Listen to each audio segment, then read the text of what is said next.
In this video, I'm going to set up the general question that Russell is talking about. And to set up that question, we need to introduce two new notions. The notion of a description and the notion of a quantifier. So let's start talking about descriptions first. Descriptions are just another category of expression. So we've been talking about names a lot. And we know lots of examples of names now. So we have things like David Boylan, Clark Kent, Superman, and all the rest. These are all examples of names. The kind of expression we're going to be talking about today, as I said, it's sort of a detour for just 1 week. They're called descriptions. There are actually a number of different kinds of descriptions. So one kind of description might just be like a dog. This is what people call an indefinite description.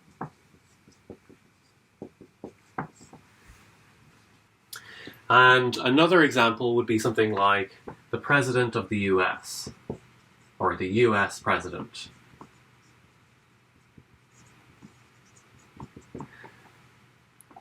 The US President, that's an example of a definite description. So we have names and we have descriptions. We talked a lot about what names mean. The question we're going to be asking today is, well, what do descriptions mean? How do descriptions work? Do they and in particular, the question we're going to be asking is, do descriptions refer to things in the same way that names seem to refer to things? Now, the answer to this question might seem like it's obviously yes. And you might think that the answer is obviously yes, because clearly we use descriptions to talk about things in very similar ways to the way that we use names to talk about things. So take a sentence like, a dog walked into the park. If I say a dog walked into the park, I'm clearly talking about a particular dog, in some sense. It's even clearer with definite descriptions. If I say, the US President lives in the White House, I'm talking about a particular person who lives in the White House. So you might just think that it's just completely obvious that descriptions refer to things, and they work basically just like names. We've seen this view actually a bunch of times already. This is basically the view that Locke had, and well, Mill didn't quite have it because he thought descriptions have connotation as well, but he definitely thought that they have but he definitely thought that descriptions have the reference part.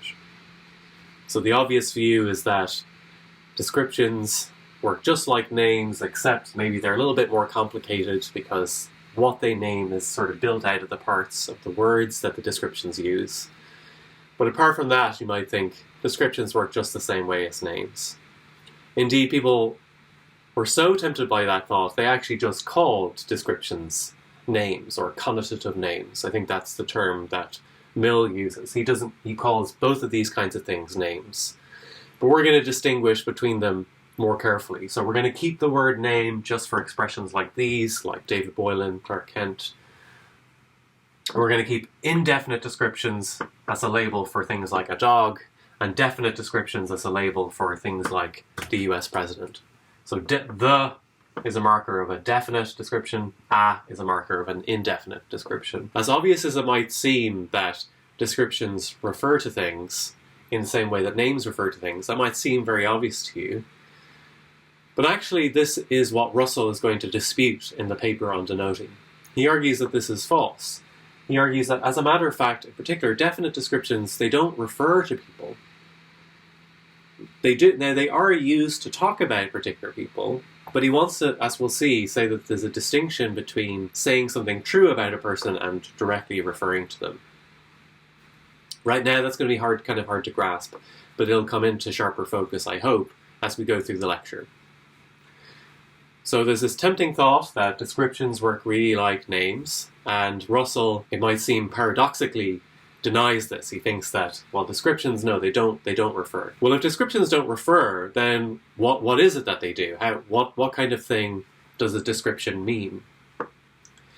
And what Russell argues in this paper is that descriptions actually work much more like a different category of word or expression, a category which people now call quantifiers. So let's add to our list quantifiers.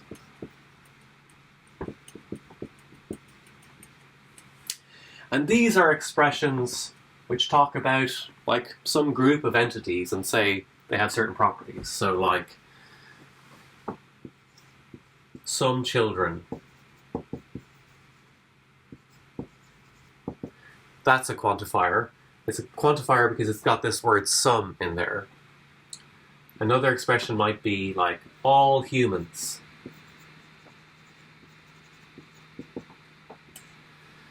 This is a quantifier because it talks about, again, about some group of people. Unlike some, it's not just talking about a subset, it's talking about all of them. But again, it's a quantifier because you can think of it as it's talking about some quantity of the entities that are humans or children or whatever. Just to make it even clearer, like another example would be like 2 zebras or zebras, however you say it. The expression 2 zebras or 2 zebras is a quantifier because it talks about some quantity of animals which have that property. So these are all quantifiers. Some children, all humans, 2 zebras. And the reason why these expressions are called quantifiers is because they make some statement about the quantity of things in these classes which have a certain property or other. So if I say some children are badly behaved, what I'm saying is that the number of things that are both children and badly behaved, it's not 0, there's at least one of them. If I say all humans live on planet Earth, what I'm saying is, well, there's some relationship between the set of humans and the set of things that live on planet Earth, namely 100% of the humans live on planet Earth. And if I say something like 2 zebras live in the zoo, or 2 zebras live in the zoo, what I'm saying is, well, there's some quantity of zebras that live in the zoo, namely 2 of them. So that's why they're called quantifiers, because if you think about what you're saying whenever you use one of these expressions, you're saying something about some quantity of children, humans, or zebras, or whatever you like. You're saying that like some quantity of children are badly behaved, maybe just not none. All humans have a certain property, or some quantity of zebras has a certain property, namely 2 of them. So that's what quantifiers are. I'm going to give you a very quick warm-up argument to suggest that quantifiers are different from names, but this is something Russell's going to get more into in the paper. But just to see, to have an example, let's take a sentence like 2 students got A's and 2 students got F's. Hopefully not a true claim about this class. So this is a sentence that contains a quantifier and it occurs 2 times. So you have 2 students there, and we got the expression 2 students again there. And my claim here is that it doesn't look like the phrase 2 students is being used like a name. It's not referring to 2 particular students. So why might that be? Well, if you think about a sentence like this, when I'm talking about 2 students in this case, I'm clearly going to be talking about a different group than when I use it again later on. Because you can't both get an A and an F in the class. You get exactly 1 letter grade. If you're lucky, you're in the A class. If you're unlucky, you're in the F class. But nobody has both. So when I use the phrase here, 2 students got A's, I'm talking about a different pair of students than when I use the phrase again later on. But if you think about it, that's a pretty good reason to think that 2 students, it's not just being used like a name of the 2 particular students who got A's. Because, well, you're talking about a different group of students over here. And so if in the first case you're talking about a different group of students to in the second case, then you can't just be sort of directly referring to them using the 2 students.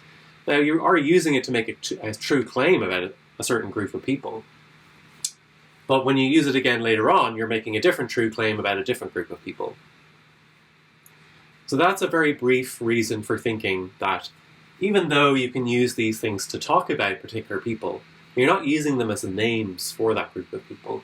because, well, different groups of people could make claims using the same quantifiers true, depending on what you're talking about.